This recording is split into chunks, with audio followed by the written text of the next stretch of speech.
ദൈവം ഇന്നും എന്നേക്കും നമ്മുടെ ദൈവമാകുന്നു. അവൻ നമ്മെ ജീവപര്യന്തം വഴി. ദൈവത്തിൻ്റെ പരിശുദ്ധമായ നാം വാഴ്ത്തപ്പെടുമാറാകട്ടെ. പാമ്പാടിയിൽ നിന്ന് കർത്താവിന്റെ ദാസ സാബാസുമൊപ്പം ഞങ്ങൾക്ക് ഒരുമിച്ച് തമിഴ്നാടിൻ്റെ ദേശത്ത് കടന്നു വരുവാൻ പ്രാർത്ഥിക്കുവാനും കർത്താവ് അവസരങ്ങളെ നൽകി. ഞങ്ങൾ വിശ്വസിക്കുന്നു ഞങ്ങളിവിടെ കാലുകുത്തിയത് ഒരു വലിയ ഉണർവിൻ്റെ തുടക്കമാണെന്ന് ഞങ്ങൾ വിശ്വസിക്കുകയാണ്. ദേശഭേദ ശുശ്രൂഷിക്കാൻ വേണ്ടി വിളിക്കപ്പെട്ട ഫിലിപ്പോസിനെ അതിൻ്റെ അതിർവരമ്പുകളെ ഭേദിച്ച് ഫിലിപ്പോസ് ശമരിയയിലെ ഉണർവിന് വേണ്ടി ദൈവത്താൽ പ്രയോജനപ്പെട്ടതുപോലെ ഒരുപക്ഷെ അവൻ്റെ വിളി ആ ഭക്ഷണം വിളമ്പാൻ വേണ്ടിയായിരിക്കും. പക്ഷെ അതിൽ നിന്നും അവനെ ഒരു ഉണർവിൻ്റെ തീജ്വാലകളാക്കി മാറ്റി ശമരിയയുടെ ഉണർവിന് വേണ്ടി ഉപയോഗിച്ചതുപോലെ ഓരോ ഫിലിപ്പോസുമാർ ഇതിനകത്തുണ്ട്, ഞങ്ങളുടെ ഈ ടീമിനകത്തുണ്ട്. ഒരു വലിയ ഉണർവിനെ ഹൃദയത്തിൽ വഹിച്ച് ആത്മനിയോഗങ്ങളുടെ കൈമാറ്റങ്ങളുമായി മുമ്പോട്ട് പോകുവാൻ സർവശക്തനായ ദൈവം സമരി വരുത്തട്ടെ. ദൈവം എന്താ പറയുക, യഹോവന്റെ ഇടയനാമം എനിക്കൊന്നും ഉണ്ടാകുകയില്ല. ഹല്ലേലൂയ. ദൈവനാമം മഹത്വപ്പെടുമാറാകട്ടെ. നല്ല സമയത്തിനായ ഒരു പ്രാവശ്യം കർത്താവിനെ സ്തുതിക്കുന്നു. ഞങ്ങൾ രാവിലെ തന്നെ കോട്ടയം പാമ്പാടിയിൽ നിന്ന് തമിഴ്നാട്ടിലേക്ക് കടന്നു വരുവാൻ സർവശക്തനായ ദൈവം സഹായിച്ചു. കർത്താവിൻ്റെ ദാസൻ സാംബാസ്, അതുപോലെ പ്രൊഫസർ മാസ്റ്റർ ബ്രദർ, ഞങ്ങളുടെ കൂടെ ഞങ്ങളുടെ ചർച്ചിലെ യങ്സ്റ്റേഴ്സ് എല്ലാവരും ഉണ്ട്. ഞങ്ങൾക്ക് ഒരുമിച്ച് തമിഴ്നാട്ടിൽ വന്ന് കാലുകുത്തുവാൻ ദൈവം സഹായിച്ചു. ഞാൻ വിശ്വസിക്കുന്നു ഞങ്ങളിവിടെ കാലുകുത്തിയത് ഈ ദേശത്തിന് ഒരു അനുഗ്രഹമാണ്. കാരണം ദേശത്തെ അനുഗ്രഹിക്കാനുള്ള അധികാരം സഭയുടെ മേലുണ്ട്, നമ്മുടെ ഓരോരുത്തരുടെ മേലുണ്ട്. അതുകൊണ്ട് തന്നെ ഈ ദേശത്ത് കാലുകുത്തി ദേശത്തെ അനുഗ്രഹിക്കുക എന്നുള്ളത് ഞങ്ങളുടെ മേലുള്ള പർപ്പസാണ്, ഞങ്ങളെക്കുറിച്ചുള്ള ദൈവിക പദ്ധതിയാണെന്ന് ഞാൻ വിശ്വസിക്കുന്നു. വചനം പറയുന്നു, അവനെ കൈക്കൊണ്ട് അവൻ്റെ നാമത്തിൽ വിശ്വസിക്കുന്ന ഏവർക്കും ദൈവമക്കളാകുവാൻ അവൻ അധികാരം കൊടുത്തു എന്ന് വചനം പറയുന്നു. അങ്ങനെയെങ്കിൽ ഈ ദേശത്തുള്ള യേശുവിനെ അറിയാത്ത ജനങ്ങൾ യേശുവിനെ അറിഞ്ഞ് ദൈവത്തിൻ്റെ മക്കളായി തീരുവാൻ അവൻ ദൈവത്തെ പിതാവേ എന്ന് വിളിക്കാനുള്ള ഒരു അവകാശം അവരുടെ മേൽ പകരപ്പെടട്ടെ. അതിനായിട്ട് ഞങ്ങൾ പ്രാർത്ഥിക്കുന്നു. ഈ ദേശത്തെ യേശുവിനെ അറിയാത്ത ജനം യേശുവിനെ അറിയണം. അതിനുവേണ്ടി ഞങ്ങൾ പ്രാർത്ഥിക്കുകയാണ്. ബോധം ഉണ്ടാകട്ടെ. ദാസനും വിശ്വാസങ്ങളുമായി തമിഴ്നാട് പ്രദേശത്തേക്ക് വരുവാൻ ദൈവം സഹായിച്ചു. യാത്രയെല്ലാം വലിയ അനുഗ്രഹമായിരുന്നു. ഇവിടെ തമിഴ്നാട്ടിൽ വലിയ ദൈവപ്രവർത്തനം നടക്കുമെന്ന് ഞാൻ പൂർണ്ണമായിട്ട് വിശ്വസിക്കുകയാണ്. ദൈവത്തിൻ്റെ വലിയ സാന്നിധ്യം ഞങ്ങളോടൊപ്പം ഉണ്ടായിരുന്നു. കർത്താവിൻ്റെ ദാസൻ്റെ ഒരു മിഷനാണ് ഭാരത സുവിശേഷീകരണം. അതിൻ്റെ ഭാഗമായിട്ട് തമിഴ്നാട്ടിൽ എത്തുവാൻ ദാസനോട് വരുവാൻ ഞങ്ങളെ ദൈവം സഹായിച്ചു. തമിഴ്നാട്ടിൽ നേടുവാൻ അനേകം ഗ്രാമങ്ങളിലേക്ക് ഇനിയും ദാസനുമായിട്ട് പോകുവാൻ ദൈവം നമ്മളെ സഹായിക്കും. ഞാൻ പൂർണ്ണമായിട്ട് വിശ്വസിക്കുന്നു. തമിഴ്നാട്ടിൽ ഒരു വലിയ ദൈവപ്രവൃത്തി നടത്തുവാൻ ദൈവം നമ്മളെ സഹായിക്കും. വലിയ ദൈവ സാന്നിധ്യം നമ്മുടെ കാര്യങ്ങൾ ചേർക്കുവാൻ ഉണ്ടാവും. സാന്നിധ്യം നമ്മുടെ കൂടെ ഉണ്ടാവുമെന്ന് പൂർണ്ണമായിട്ട് വിശ്വസിക്കുന്നു. പറഞ്ഞവർ ഈ ദൈവം എന്നും എന്നേക്കും നമ്മുടെ ദൈവമാവുന്നു. അവൻ നമ്മെ ജീവപര്യന്തം വഴി. ഈ ദൈവം എന്നും എന്നേക്കും നമ്മുടെ ദൈവമാവും. അവൻ നമ്മെ ജീവപര്യന്തം. കർത്താവ് ദർശിതങ്ങനെ നാം വാഴ്ത്തപ്പെട്ട് മറകട്ടെ. കർത്താവിൻ്റെ അഭിഷേകം സാമാഷ ടീമായി തെരഞ്ഞെടുക്കപ്പെട്ട ഈ തമിഴ്നാട് മിഷനോടുള്ള ബന്ധത്തിൽ അതിനൊരു ഭാഗമാകുവാൻ കർത്താവ് ഒരുക്കി കൃപയ്ക്കാൻ നമ്മുടെ സ്വന്തം ജീവിതത്തിന് ഏറ്റവും സന്തോഷകരവും ഒരു ഭാഗ്യകരമായ ഒരു ദിവസമാണ്. കാരണം വെച്ചാൽ ഒരു സുവിശേഷ ഒരു മിഷനോടുള്ള ബന്ധത്തിൽ തമിഴ്നാട്ടിലെ പ്രദേശം ആദ്യമായിട്ടാണ് വന്നത്. അതിനൊരു ഈ ടീമിൻ്റെ ഭാഗമായി കർത്താവിലേക്ക് ചെയ്യുന്നു. കർത്താവിൻ്റെ വേലയ്ക്ക് വേണ്ടി കർത്താവ് അവസരം തരുന്നതനുസരിച്ച് കർത്താവ് ദാസനോടൊപ്പം യാത്ര ചെയ്യുവാനും കർത്താവ് ദാസൻ കേൾക്കുന്ന വിലയേറിയ നിർദ്ദേശങ്ങളും അനുസരിച്ച് മുന്നോട്ട് തീരുവാൻ ഞങ്ങളുടെ ജീവിതത്തിൽ ഒരു ഭാഗ്യമാണ്. കാരണം വെച്ച് കഴിഞ്ഞാൽ ഇത്ര അറിവും കർത്താവിനോട് ഒരു കർത്താവുമായിട്ടുള്ള ബന്ധത്തിൽ നിവാസനോട് ഭാഗമായിട്ടായിട്ട് സുവിശേഷ മിനിസ്ട്രിയിൽ ഭാഗമാക്കാൻ ലഭിച്ചത് ഞാൻ ജീവിതത്തിൽ ഭാഗ്യമായി കരുതുന്നു.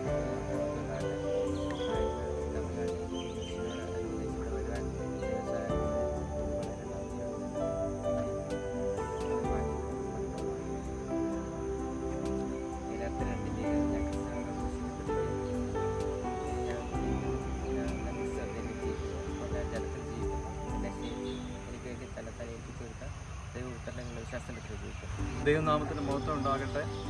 കർത്താവിൻ്റെ ദാസ സാംബാസ്റ്റോടും പ്രിയ ദൈവദാസന്മാരുടെ ഒപ്പം ഒരിക്കൽ കൂടി തമിഴ്നാട്ടിലെത്തുവാൻ പരിശുദ്ധാത്മാവ് എന്ന കൃപയ്ക്കായി സ്തോത്രം.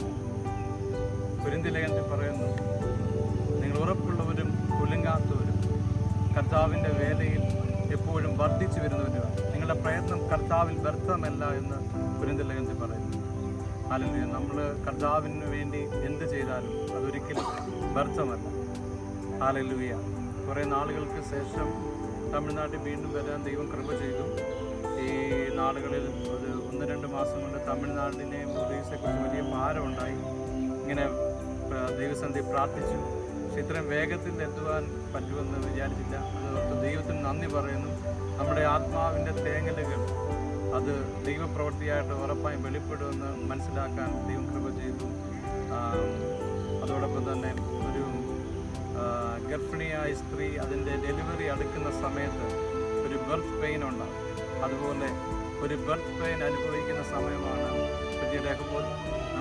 മിഷൻ ഹല്ലേലൂയ അത് അടുത്ത ലെവലിലേക്ക് ഒരു വലിയൊരു ഡെലിവറി പ്രോമിസ് അത് അടുത്ത ലെവലിൽ അടുത്ത നെക്സ്റ്റ് ലെവലിലോട്ട് ആ ഒരു ബർത്ത് പെയിനിലൂടെ ഒരു തലമുറയെ പുറത്തെടുക്കാനുള്ള ഒരു ദൈവ പദ്ധതിയുടെ സമയമാണെന്ന് ദൈവത്തിൻ്റെ ആത്മാവ് വ്യക്തമായി സംസാരിച്ചുകൊണ്ടിരിക്കുന്നു. അതിൻ്റെ ഒരു തുടക്കം കൂടിയാണ് ഇത്. ചിലത് റീസ്റ്റാർട്ട് ചെയ്യാൻ പോവുകയാണ്, പ്രത്യേകിച്ച് തമിഴ്നാട്ടിൽ ചിലത് റീസ്റ്റാർട്ട് ചെയ്യുവാൻ. ഹല്ലേലൂയ. അത് ഇപ്പോൾ ഞങ്ങൾ കേട്ടതുപോലെ അത് വെട്ടിയാൽ ഒരു വൃക്ഷമായാൽ അത് വെട്ടിയാൽ അത് കിളിർക്കും. വെള്ളത്തിൻ്റെ ഗന്ധം വരുമ്പോൾ അത് കിളിർക്കും. ഹല്ലേലൂയ. അതുകൊണ്ട് ഒരു കിളിർപ്പ്, ഒരു തളിർപ്പ് ഇവിടെ ഉണ്ടാകും. അത് ഫലം പുറപ്പെടുവിക്കും. യേശുവിൻ്റെ നാമത്തിൽ ഞങ്ങൾ ഈ തമിഴ്നാട്ടിൽ നിന്നുകൊണ്ട് ഞങ്ങളങ്ങനെ ബ്ലസ് ചെയ്ത് പ്രാർത്ഥിക്കുന്നു. അതുപോലെ തന്നെ അനേക യങ്സ്റ്റേഴ്സ് ഞങ്ങളുടെ കൂടെ പോകുന്നുണ്ട്. ഹല്ലേലൂയ. അത് വർദ്ധിക്കാൻ പോകുന്നതിനായ സ്തോത്രം. അനേകർ വേലയ്ക്ക് സമർപ്പിച്ച് ഇനി ഭാരതത്തിൻ്റെ പല സ്ഥലങ്ങളിൽ അവർ പോകാൻ പോകുന്നതിനായി ഞങ്ങൾ ഉറപ്പായിട്ട് വിശ്വസിക്കുന്നു. അനേകർ ഈ നാളുകളിൽ അങ്ങനെ ഒരു പുതിയ അഭിഷേകത്തോടെ ചില സംസ്ഥാനങ്ങളിലേക്ക് പുറപ്പെടാൻ പോവുകയാണ്. അഭിഷേകത്തോടെ അത് ഞങ്ങൾ ഉറപ്പായി വിശ്വസിക്കുന്നു. അവർ അനേക യങ്സ്റ്റേഴ്സിനെ സ്വാധീനിക്കുന്നവരായി, അനേകരെ വേലയിൽ പുറത്തു വരുന്നവരായി അവർ മാറ്റുമെന്ന് ഞങ്ങൾ പലരെയും ചേഞ്ച് ചെയ്യുന്നവരാക്കി ഈ ദേശത്ത് നമ്മുടെ ഇന്ത്യയിൽ ഒരു ഉണർവിന് വേണ്ടി എല്ലാവരെയും ദൈവം ഉപയോഗിക്കുന്നു ഞങ്ങൾ ഉറപ്പായും വിശ്വസിക്കുന്നു. അതിനുവേണ്ടി നമുക്ക് ഒരുമിച്ച് പ്രാർത്ഥിക്കാം, ഒരുമിച്ച് പ്രവർത്തിക്കാം. അല്ലെങ്കിൽ ഒരു മിഷനറി എന്ന് പറഞ്ഞാൽ ദൈവത്തിൻ്റെ ഹൃദയം കൈകാര്യം ചെയ്യുന്നവനാണ്. ഹല്ലേലൂയ. അന്നേരം ഏത് ദൈവവേലക്കാരനും മിഷൻ ചെയ്തില്ലെന്നുണ്ടെങ്കിൽ ദൈവത്തിൻ്റെ ഹൃദയം കൈകാര്യം ചെയ്യാൻ പറ്റത്തില്ല. ഈ സമയം തന്നെ അനേകർ ഭാരതത്തിൻ്റെ വിവിധ സ്ഥലങ്ങളിൽ ഹല്ലേലൂയ ജയിലിൽ അടയ്ക്കപ്പെട്ടവരുണ്ട്. ഹല്ലേലൂയ ദൈവത്തിന് വേണ്ടി ശക്തമായി വേല ചെയ്യുന്നവരുണ്ട്.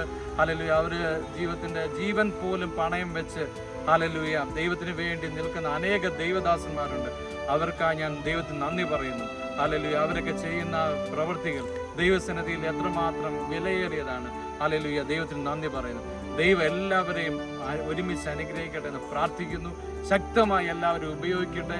പുതിയ ശുശ്രൂഷയുടെ തലങ്ങളിലേക്ക്, ആത്മീയ തലങ്ങളിലേക്ക് ഉയർത്തി ഹല്ലേലൂയ എല്ലാവരും ഹല്ലേലൂയ യേശുവിൻ്റെ എൻകൗണ്ടർ ഭാരതത്തിൻ്റെ മുകളിൽ വെളിപ്പെടട്ടെ എന്ന് ഞങ്ങൾ ബ്ലസ് ചെയ്ത് പ്രാർത്ഥിക്കുന്നു.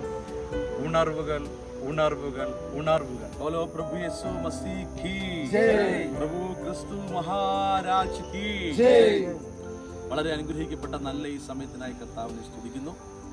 ഞങ്ങളിപ്പോൾ ആയിരിക്കുന്നത് തമിഴ്നാട്ടിലെ കമ്പത്തിനടുത്ത് ഞങ്ങൾ ഇപ്പോൾ ആയിരിക്കുന്നു. ഒരു തെങ്ങുതോട്ടത്തിലാണ് നിൽക്കുന്നത്. ദീർഘവർഷങ്ങൾക്ക് മുൻപ് കർത്താവിൻ്റെ ദാസന് ദൈവം കൊടുത്ത ഒരു ആലോചനയാണ്, ഞാൻ നിന്നെ തമിഴ്നാട്ടിൽ ഉപയോഗിക്കും, തമിഴ്നാട്ടിൽ നിങ്ങൾക്ക് വർക്കുകൾ ഉണ്ടാകുമെന്നുള്ള ഒരു ആലോചന. കുമളി വഴി കമ്പം, തേനി ഈ റൂട്ടുകൾ പരിശുദ്ധാത്മാവ് വന്ന് ഓർപ്പിച്ചപ്പോൾ ഇങ്ങനെയൊന്നും നടക്കുമെന്ന് വിചാരിച്ചില്ല. പക്ഷേ ദൈവം ഒരു വാക്ക് പറഞ്ഞാൽ അത് അങ്ങനെ തന്നെയാണെന്ന് ഇന്നിവിടെ നിൽക്കുമ്പോൾ ഞങ്ങളത് മനസ്സിലാക്കുന്നു.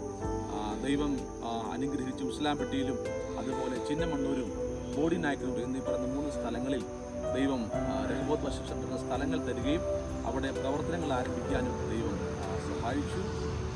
ഞങ്ങൾ ഇന്ന് ഇവിടെ ഇങ്ങനെ ആയിരിക്കുന്നത് വളരെ പെട്ടെന്നുള്ള യാത്രയായിരുന്നു. കഴിഞ്ഞ ദിവസം കർത്താവിൻ്റെ ദാസൻ നിയോഗത്തോടുകൂടി പറഞ്ഞു നമുക്ക് തമിഴ്നാട്ടിലേക്ക് പോകണം. അതിന് പ്രകാരം ഞങ്ങൾ ചർച്ചിലെ കുറച്ച് യങ്സ്റ്റേഴ്സുമായി ഇന്ന് തമിഴ്നാട്ടിലേക്കുള്ള യാത്രയിലാണ്. അതിനിടയ്ക്ക് വെച്ചാണ് ഞങ്ങൾ സംസാരിക്കുന്നത്.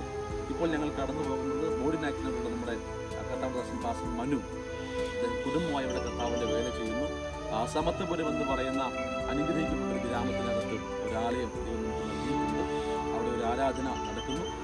ആ സഭയിലേക്ക് കടന്നു പോകാനും അവിടെ അദ്ദേഹത്തെയും ആ സഭയും അനുഗ്രഹിക്കാനും വേണ്ടിയാണ് ഞങ്ങളിപ്പോൾ അങ്ങോട്ട് കടന്നു പോകുന്നത്. ഞങ്ങളുടെ യാത്ര ഭയങ്കര അനുഗ്രഹമാണ്. ദൈവസാന്നിധ്യം നിലനിൽക്കുന്ന യാത്രയാണ്. ഞങ്ങളിവിടെ ചെന്ന് സംസാരിച്ചതെല്ലാം ദൈവത്തിൻ്റെ വചനവും മിഷനെ പറ്റിയൊക്കെയാണ് ഞങ്ങൾ സംസാരിച്ചത്. അതുകൊണ്ട് തന്നെ ഇതൊരു ടൂറല്ല, ഇതൊരു മിഷൻ ട്രിപ്പാണ്. അതിന് ഞങ്ങൾ കർത്താവിന് നന്ദി പറയുകയാണ്. ഈ വന്നിരിക്കുന്ന എല്ലാ സഹോദരങ്ങളും ഒരു മിഷനകത്തുള്ളവരാണ്. എല്ലാ ഞായറാഴ്ചകളിലും ഞങ്ങളുടെ ആരാധനകളിൽ ഞങ്ങൾ കേൾക്കുന്നത് കർത്താവിൻ്റെ വേല വേല വേല എന്നുള്ളതാണ്. അപ്പോസ്തലനാകുന്ന പൗലോസ് ഉൾപ്രദേശങ്ങളിൽ കൂടി പോയിരുന്നൊരു വാക്യം ബൈബിളിലുണ്ട് എന്ന് പറഞ്ഞതുപോലെ തന്നെ ഗ്രാമങ്ങൾ കേന്ദ്രീകരിച്ച് പ്രവർത്തിപ്പാൻ ദൈവം ഈ കാലയളവിൽ ഞങ്ങൾക്ക് ദർശനം നൽകിയിട്ടുണ്ട്. അതിന് പ്രകാരം ഒത്തിരി ഗ്രാമങ്ങളിൽ പോകുവാൻ ഞങ്ങളെ സഹായിക്കുന്നു. ഇന്ന് ഞങ്ങൾക്ക് ലഭിച്ച ഈ പകൽ ഞങ്ങളുടെ ജീവിതത്തിലെ ഏറ്റവും മറക്കാൻ കഴിയാത്ത ഒരു ദിവസമാണ്. കാരണം ഇതിവിടെ നിൽക്കുന്ന പലരും പല ജോലിയിലുള്ളവരാണ്, ജോലിയോടുകൂടി കർത്താവിൻ്റെ വേല ചെയ്യുന്നവരാണ്. എന്നാൽ അതെല്ലാം മാറ്റിവെച്ച് ഇന്ന് ഈ ഒരു ദിവസം വേലയോട് ബന്ധപ്പെട്ട് ഗ്രാമങ്ങളിൽ പോകാൻ ഞങ്ങൾ തിരഞ്ഞെടുത്തു. അപ്പോൾ ഞങ്ങളുടെ ലൈഫിൽ ഏറ്റവും അനുഗ്രഹിക്കപ്പെട്ടൊരു സമയമാണ്. കാരണം കർത്താവിൻ്റെ വേലയോളം മഹത്വമുള്ള വേറൊരു കാര്യം ഈ ഭൂമിയിൽ ഇല്ല. അതുകൊണ്ട് ഞങ്ങൾ കർത്താവിനെ സ്തുതിക്കുകയാണ്. ഞങ്ങളെ കേൾക്കുന്ന എല്ലാവരും ഈ വേലകൾക്ക് വേണ്ടി പ്രത്യേകം പ്രാർത്ഥിക്കാം. ഒരു വാക്ക് ഞങ്ങളുടെ സഹോദരങ്ങളിൽ നിന്ന് പരിചയപ്പെടുത്താൻ വേണ്ടി ഞാൻ ആഗ്രഹിക്കുകയാണ്. ഇത് സുഭാഷ്, അദ്ദേഹം കാഞ്ഞിരപ്പള്ളി സ്വദേശിയാണ്. ഇത് പാസ്റ്റർ ജെയ്സൺ, അദ്ദേഹം പാമ്പാടി സ്വദേശിയാണ്. അദ്ദേഹം മിഷണറിയാണ്. നോർത്ത് ഇന്ത്യയിലെ പല സ്ഥലങ്ങളിൽ പോയി കർത്താവിൻ്റെ വേല ചെയ്യുന്നു. ഇത് കെസ്റ്റർ, അദ്ദേഹം കറുകച്ചാൽ സ്വദേശിയാണ്. ഇത് ബൈജു, അദ്ദേഹം ഞങ്ങളുടെ മിഷൻ്റെ ഭാരതത്തിലെ കോർഡിനേറ്ററാണ്. മിഷൻ്റെ വർക്കുകൾക്ക് വേണ്ടിയെല്ലാം അദ്ദേഹം ചുക്കാൻ പിടിക്കുന്നു. ഇത് ഞങ്ങളുടെ പ്രിയമകൻ അലൻ. കുറച്ച് ദിവസങ്ങളായിട്ട് ഞങ്ങൾ ബന്ധമായിട്ട്, പക്ഷേ ദീർഘവർഷങ്ങൾ ഒരു ബന്ധം പോലെ ദൈവം ഞങ്ങളെ കൂട്ടിച്ചേർത്തു. ആ മകൻ ഞങ്ങളോടൊപ്പമുണ്ട്. ഇത് ഞങ്ങളുടെ പ്രിയമകൻ ജെനിൻ, ഇദ്ദേഹം പാമ്പാടി സ്വദേശിയാണ്. 10-ാം ദിവസം ഷൈജു, ഞങ്ങളുടെ സഭയിലെ അനുഗ്രഹിക്കപ്പെട്ട അഭിഷിക്തനാണ്. ഞങ്ങളോട് ചേർന്ന് കർത്താവിൻ്റെ വേല ചെയ്യുന്നു. ഈ കാലഘട്ടത്തിൽ വിവിധ ഇടങ്ങളിൽ കർത്താവിനെ ഉയർത്തുവാൻ ഈ മകനെ കർത്താവ് സഹായിക്കുന്നു. ഇത് ബ്രദർ വിൻസൻ, ഇദ്ദേഹം പാമ്പാടിക്കാരനാണ്. വിൻസൻ അനുഗ്രഹിക്കപ്പെട്ട വർഷിപ്പ് ലീഡറാണ്. കർത്താവിൻ്റെ വേല ചെയ്യുന്ന മകനാണ്. ഇത് മാത്രമല്ല, ഇനിയും കുറേ യങ്സ്റ്റേഴ്സിനോട് ഞങ്ങളൊന്നും വരാനുണ്ട്. നമുക്ക് വരാൻ കഴിഞ്ഞിട്ടില്ല. പക്ഷേ ഇന്ന് ഇവിടെ വന്നവരെല്ലാം നിയോഗത്തോടുകൂടി മാത്രം വന്നവരാണ്. ഞങ്ങൾ വിശ്വസിക്കുന്നു ഇന്നത്തെ ഞങ്ങളുടെ ഈ യാത്ര ഞങ്ങളുടെ വ്യക്തിപരമാകുന്ന ലൈഫിൽ, ഞങ്ങളുടെ മിനിസ്ട്രിയിൽ ഒരു അനുഗ്രഹമാകുമെന്ന് 100% ഞങ്ങൾ ഉറപ്പിക്കുന്നു. കാരണം ഞങ്ങൾ നിൽക്കുന്നത് ഒരു മിഷൻ ഫീൽഡിലാണ്. അതിനെ ഞാൻ കർത്താവിനെ സ്തുതിക്കുകയാണ്. ഇനിയുള്ള കാലങ്ങൾ വിശ്വസിക്കുന്നു. ഇപ്പോൾ കർത്താവ് ദാസന്മാരോട് പറഞ്ഞതുപോലെ തമിഴ്നാട്ടിലെ വേലയുടെ ഒരു റീസ്റ്റാർട്ടിങ്ങിനോട് ബന്ധപ്പെട്ടാണ് ഞങ്ങൾ വന്നേക്കുന്നത്. 2025 കർത്താവിൻ്റെ വരവിന് താമസമുണ്ടെങ്കിൽ ആ അടുത്ത വർഷം ആരംഭം മുതൽ തമിഴ്നാട്ടിലെ പ്രവർത്തനത്തോട് ബന്ധപ്പെട്ട് ദൈവം ചില പുതിയ കാര്യങ്ങൾ ചെയ്യുമെന്നും ഞങ്ങൾ ഉറപ്പോടെ വിശ്വസിക്കുകയാണ്. ചില പുതിയ വേലക്കാരെ കൂടി, വിശ്വസ്തന്മാരായ പുതിയ വേലക്കാരെ, പുതിയ വേലസ്ഥലങ്ങളെ ദൈവം തരുമെന്ന് ഞങ്ങൾ ഉറപ്പോടെ വിശ്വസിക്കുന്നു. കാരണം ഈ ദൈവം എന്നും എന്നേക്കും നമ്മുടെ ദൈവമാകുന്നു. നമ്മുടെ യേശു ആർക്കും കടക്കാരനല്ല, അവൻ ആർക്കും ബാധ്യതയല്ല. അവനൊപ്പം പറയാൻ ഒരാളില്ല. അവനെ പോലെ ആരാധ്യൻ വേറെ ആരുമില്ല. ഞങ്ങളെ കാണുന്ന എല്ലാവരെയും ഈ മിഷൻ ഫീൽഡിൽ നിന്ന് ഞങ്ങൾ ഒരുമിച്ച് കരമുയർത്തി നിങ്ങളെ അനുഗ്രഹിക്കുന്നു. നിങ്ങളെല്ലാവരും കർത്താവിൻ്റെ വേലക്കാരാകുക. ഭാരതത്തെ നമുക്ക് ഒരുമിച്ച് നേടാം. അന്തികാല ഉണർവിന് ഇനി താമസമില്ല. ഒരുമിച്ച് പോരാടാം. ബോലോ പ്രഭു യേശു മസീഹ് കീ ജയ്.